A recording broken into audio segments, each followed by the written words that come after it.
All right, greetings to all you beautiful people. I hope you guys are enjoying your day. We started early this morning at 6 a.m. and I'm leaving a little bit early, which is 4 p.m. Not too early. Stuck in traffic, but I figured I'd answer a question that I got regarding prostate.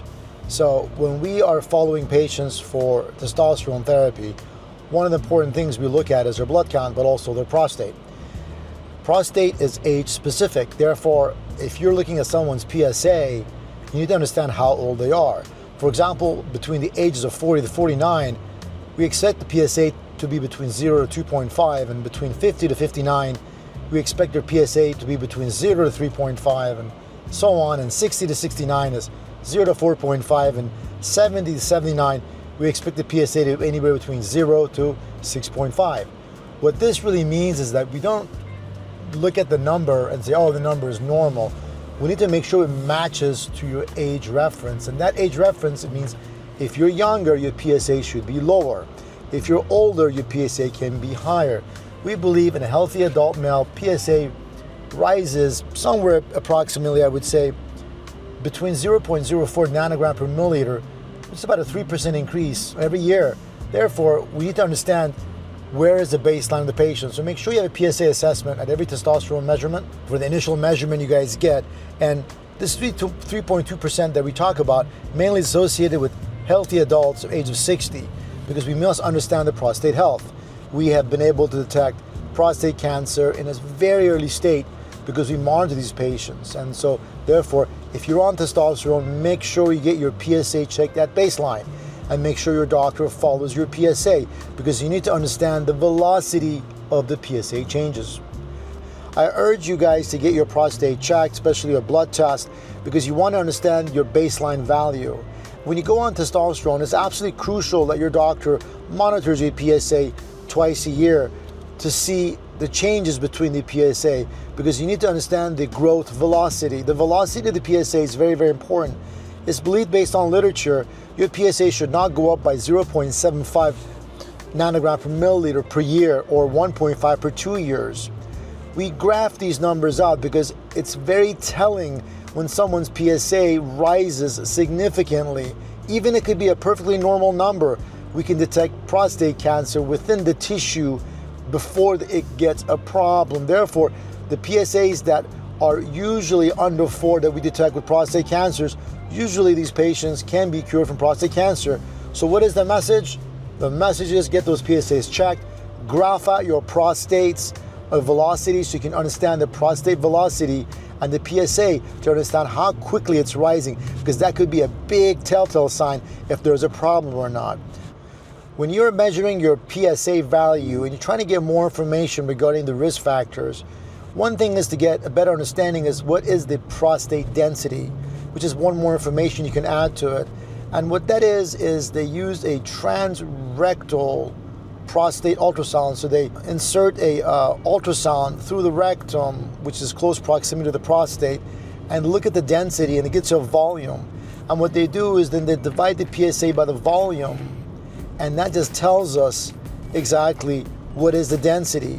So the serum PSA is divided by the prostate volume, which gives you a density. And that could be one more added benefit that we have that adds more information just to the PSA.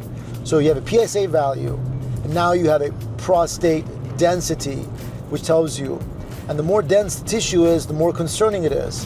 And last but not least, in those patients who have a PSA between 0 to 4, we look at the free PSA. And if we find out the free PSA is also low, when we compare that to the total PSA in ratio, that gives us more inclination that we should be worried about that prostate.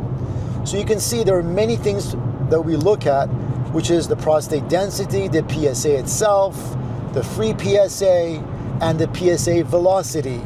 These three things are major contributors to what we want to determine how aggressive or how concerned we should be regarding the prostate health.